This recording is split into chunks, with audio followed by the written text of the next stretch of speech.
Hi everyone, let me introduce some features of our machines to you. This is a single injection cylinder machine, which has only one injection cylinder on the injection unit in the middle, connected concentric with a screw and plasticizing motor.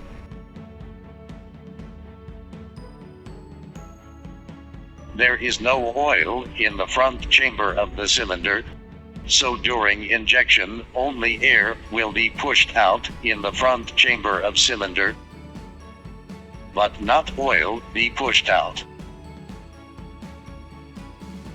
Resistance of return oil, which is affected by oil temperature, size of valves, size and length of pipes, can reach 10 kg per centimeter square generally.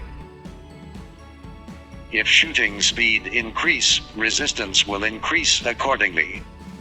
Volume ratio between feeding oil and returning oil of our structure is only 1 to 0.25.